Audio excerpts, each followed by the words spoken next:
ঢাকার দোহার ও নবাবগঞ্জের বিস্তীর্ণ আড়িয়াল বিল এখন সোনালী ধানের সমারোহে ভরে উঠেছে। চারিদিকে শুধু পাকা ধানের গন্ধ, মাঠ জুড়ে ব্যস্ত কৃষকের ছুটে চলা। বছরের পর বছর যে জমিতে ঘাম জড়িয়েছেন কৃষক, সেই জমির ধান এখন ঘরে তোলার সময়। অথচ এই আনন্দের মৌসুমেই যেন সবচেয়ে বড় দুশ্চিন্তায় পড়েছেন তারা। ধান পেকে গেছে, কিন্তু কাটার শ্রমিক নেই, আর যারা আছে তাদের মজুরি এত বেশি যে অনেক কৃষকের পক্ষে তা বহন করা কঠিন হয়ে পড়েছে।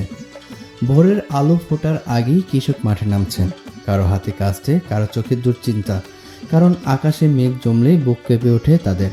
বৃষ্টি নামলে মাঠের পাকা ধান পানিতে পড়ে নষ্ট হওয়ার আশঙ্কা রয়েছে, তাই সময়ের সাথে সাথে যুদ্ধ করে ধান কাটতে হচ্ছে। স্থানীয় কৃষকরা বলছেন, কয়েক বছর আগেও ধান কাটার মৌসুমে মাঠের শ্রমিকের অভাব হতো না, কিন্তু এখন গ্রামের অনেক মানুষ কাজের সন্ধানে শহরে চলে গেছেন। ফলে মাঠের শ্রমিক সংকটে চরম আকার ধারণ করেছে।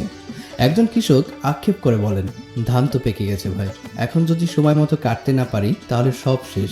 শ্রমিক পায় না, পেলেও এত টাকা চাই যে আমাদের পক্ষে দেওয়া সম্ভব না। আড়িয়াল বিলের অনেক জমিতে এখনও ধান দাঁড়িয়ে আছে, শুধু শ্রমিকের অভাবে। কেউ পরিবার নিয়ে নিজেরাই ধান কাটছেন, কেউ আবার পাশের গ্রাম থেকে শ্রমিক খুঁজছেন, তবু সময় মতো সবাই ধান ঘরে তুলতে পারছেন না। ধান কাটার পরও শেষ হচ্ছে না তাদের কষ্ট। বিল এলাকা হয় অনেক জায়গায় তারা ধান ঘরে নিতে পারছেন না, কারণ যোগাযোগ ব্যবস্থা অনেক খারাপ। কৃষকদের দাবি, কৃষিকাজে আধুনিক যন্ত্রের ব্যবহার বাড়ানো গেলেও শ্রমিক সংকট অনেকটাই কমে আসবে। একই সাথে ধানের ন্যায্য মূল্য নিশ্চিত করা গেলে কৃষকরা কিছুটা স্বস্তি পাবে। সোনালী ধানে ভরে উঠলেও আড়িয়াল বিলের কৃষকদের মুখে এখন হাসি নেই, কারণ তাদের চোখে একটাই চিন্তা, কিভাবে এই ধান নিরাপদে ঘরে তুলবেন। যে কৃষকের ঘামে দেশের মানুষের হাঁড়িতে ভাত ওঠে, আজ সেই কৃষকই দাঁড়িয়ে আছে অনিশ্চয়তার সামনে।